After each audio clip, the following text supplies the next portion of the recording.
Good afternoon, dear students. Today we'll talk about a very short and simple topic, a very small anatomical space which is situated here.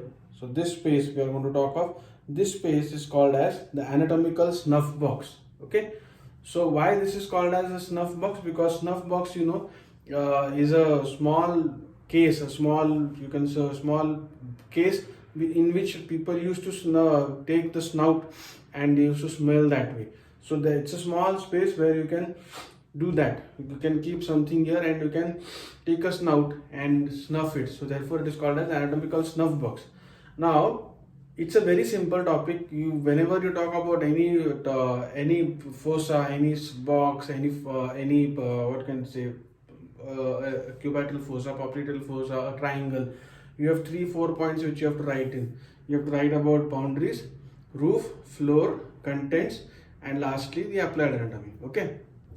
Now here, what you have to, why this is very important, see, you can understand, see, this is the snuff box. Now when you are going to talk about the boundaries of the snuff box, what is very important to understand is that you are going to describe the boundaries in anatomical position, meaning your anatomical position is like this here. Anatomical position, the hand is like this. So this boundary, meaning the boundary which I am showing you here, this is going to be the anterior boundary and this is going to be the posterior boundary. Okay. So this is the anterior boundary. Anterior boundary is formed by two muscles, abductor pollicis longus and extensor pollicis brevis, and posterior boundary is formed by a long muscle. See here, you can see this muscle, this is the extensor pollicis longus.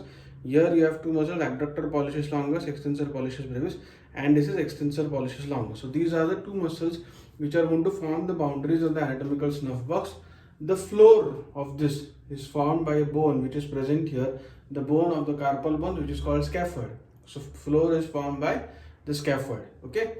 So these are the boundaries. So you'll have two boundaries. Anterior boundary is formed by abductor pollicis longus, extensor pollicis brevis.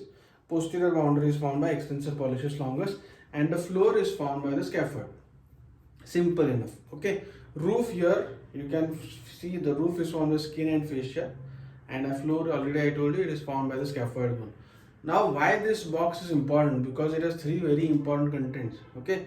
There is VAN, there is a vein, there is an artery, and there is a nerve. Now which is the vein here? If you can see, if I can show you here, you can see a vein which you can very nicely see here. This vein which is there here, this is called as cephalic vein. The cephalic vein is going to run, it's going to start from the dorsal venous arch and it is going to go through the fossa and then go upwards, and it is going to join the basilic vein and it is by the median cubital vein. Okay, so that is the cephalic vein. The cephalic vein is also called as anesthetist's vein because anesthetists use generally this vein for giving anesthesia. So that is cephalic vein. Then the A is the artery. Okay, now radial artery and the nerve is the radial nerve. Now as we have seen while we were talking about the radial nerve, the superficial terminal branch of the radial nerve is going to run along the radial artery and both of them are going to travel through the fossa. The radial artery is going to come here. It is going to pierce the first dorsal interosseous muscle and then come into the hand. Okay, and the radial nerve is going to go to the back of the hand. Okay, so the two other contents are the radial artery and the radial nerve. So you have three contents. The vein is the cephalic vein, which is called as anesthetist's vein. The artery is the radial artery and the nerve is the radial nerve. Okay, so these are the contents of the anatomical snuff box. Now what is the significance of the anatomical snuff box? The significance of the anatomical snuff box is, firstly, that as I told you, the cephalic vein which is there here, it is very frequently used for cannulation and it is called as anesthetist's vein. The second important thing is that if there is going to be a fracture of the scaphoid bone, there is going to be maximum tenderness in the anatomical snuff box.